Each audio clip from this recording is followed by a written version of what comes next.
120 degrees by noon. Wow. At night, though, it was about 75, 80, and that was good for me because I actually was on the night shift most of the time.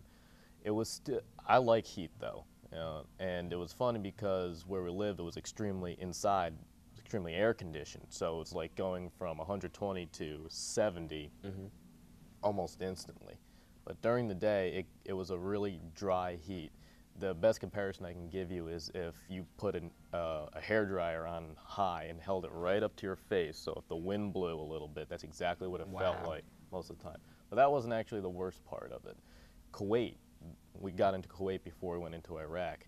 That was about a little less high in the temperature range, it was about 105, 100, but you didn't feel that. It was extremely humid. Okay. It was super saturated. I think they said it was like 120% or something ridiculous like that. It was all the water coming off the Gulf, and you literally stepped outside for a second or two, and it felt like you had been sweating the whole time. You were literally wet Ooh, after that's 3 got to be steps. uncomfortable a little bit.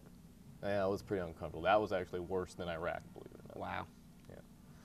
I heard that there were a lot of sandstorms out in Iraq. Did that affect any of the operations there? Yeah, and I actually had to brief some, particularly on that, brief generals and colonels and all that on that stuff as part of the weather, that sandstorms, depending on their severity, shut down operations. We couldn't move really? any people, certain vehicles we couldn't drive. It was just too dangerous.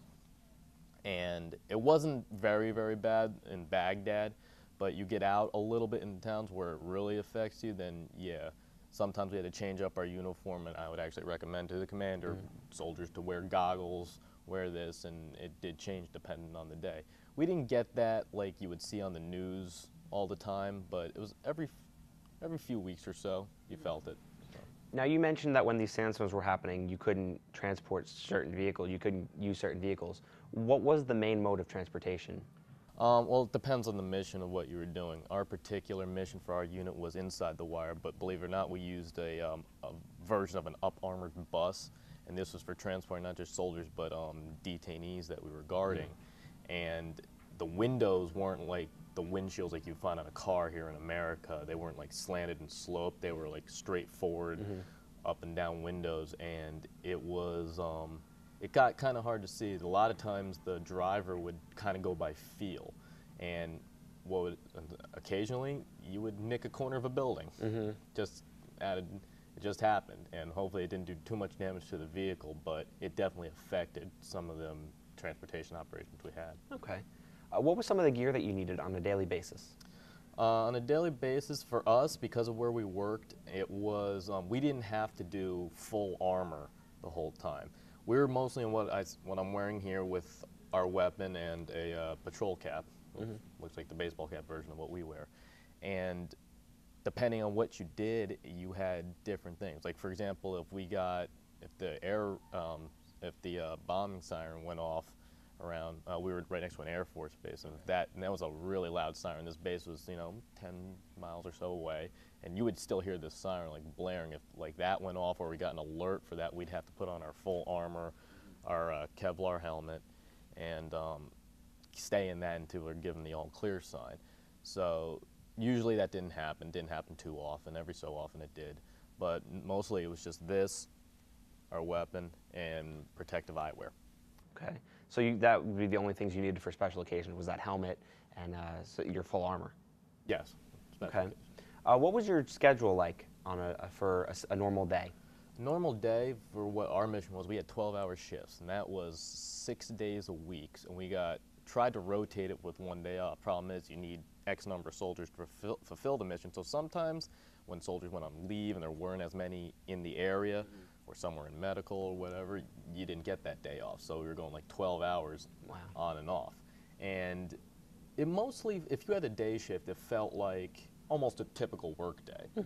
And it became a little bit exhausting afterwards, but once you fell into the routine, it was better. At night, things were a lot quieter, if you can imagine, and for me, I like the nights. So the 12-hour shift was a little better, but it was weird because like you'd see your buddies coming in off of their shift, going to my shift. I got up and actually ate breakfast when dinner was being served. What was weird about that is it was literally the same time almost as in America when we would actually eat breakfast. Oh, so your internal schedule is kind of the same then. Kind of, except the fact that it was about the light. So like Yeah. the light kind of signified day, night, obviously, and it was weird having to come in and eat breakfast as everyone else was eating Yeah. dinner, and sometimes we ate the dinner version of food. So Okay. So for your breakfast, you might have chicken parm instead of having a bowl of Wheaties. yes. Okay. What did you miss most about home? Probably the lack of social life. It was just this. It wasn't horrible over there, but it was just like the same thing, every single day, day in, day out. You almost wanted something exciting to happen. I mean, but it's war, so you really don't want that to happen. But it was just the same thing. What I miss about over here is about just being able to go out and just hang with friends. I mean, just simple things like that. Being able to sleep in your own bed. Yeah. Like little things like that is probably what soldiers missed most. Now, what was the housing situation like? Were you in a tent? Were you in a barrack building? We were in barracks. It was an actual building, and we had beds, we had desks, we had wall lockers, we had air conditioning in the building, and it was funny because it's so different from wars we had before, and we had amenities. First thing, my roommate and I, who was my age at the time, 23, former college students. First thing we did is the unit we replaced is we went up to them and said, "Hey, are you guys getting rid of the TVs that you were using and everything?" So we had 2 TVs in our room. We had a PlayStation 3 that my roommate got shipped from home. Wow. We had those were, and we had a bunch of DVDs, of course. We had pretty good amenities when we were off shift. I mean, but again, that was cool after 1 week. But then Yeah. it was like the same. What thing. else is there to do? It's the same routine. Now, you're saying that you had a little bit of free time and you watched some movies, you played some games. What else did you do? Did you have to train at all while there? Yeah, we had mandatory briefs. We had to go to briefs for about law stuff, as we call it, JAG, Judge Advocate General stuff. Saying you're allowed to do this, you're not allowed to do this. And that was kind of get over the Abu Ghraib syndrome. Actually, the camp I was at was called Camp Remembrance 2. Camp Remembrance 1 was Abu Ghraib. Not many people know that. And so we had to go to that brief, and our soldiers did a really good job at adhering to that and fulfilling the mission, keeping detainees safe, guarding them, respecting them, all that. Some things we did in our off time to sew up the hours is we actually started flag football. And we got shirts made up and everything and did flag football. That was under the first unit who was in charge of us. The second unit some guys got hurt, so they said that's not a good idea, don't do it anymore. Most of the soldiers, including myself, kind of disagreed with that because it kept morale up. Yeah, really. And it was like, yeah, it's football. Some people are going to cut some bruises here and there. It wasn't anything really serious. But there was basketball courts. So there was other physical activities. There was things to do. A lot of guys ran, biked. There was like a Harley Davidson shop that you could really? go to. Yeah, Very people cool. actually buy motorcycles overseas. Some did, and it was. You could find things to do, and of course the other one just sleep. So. Get rest. Yeah. Now, I'm looking at your uniform, and real quick before we get into our next segment, could you explain to me the patch that you have here on your shoulder and the one that you have straight center? This one is first lieutenant rank, single bar. Like the next rank up with captain, there'll be 2 versions of this, thicker with little connecting things called the railroad tracks. Okay. If this was gold, it'd be 1 rank lower, it'd be second lieutenant. That's what it was before this.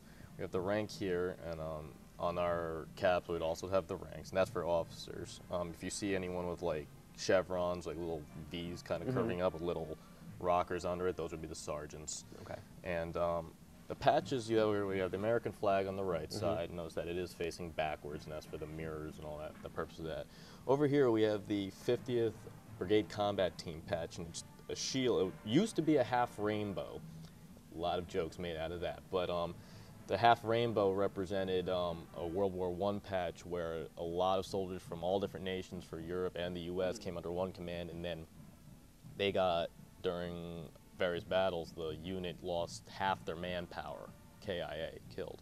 So the commander cut off half the rainbow as a personification of that. It recently changed in the last few years to this 3-star and a shield.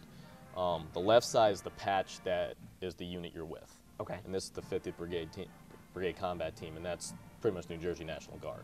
Okay. I have the same thing on the right side, and any patch on the right side signifies a combat patch. So this is who I deployed under. So that's who you were in combat with. Yes, this is the patch that you would wear, and I wear it over here too, saying this guy's been to a combat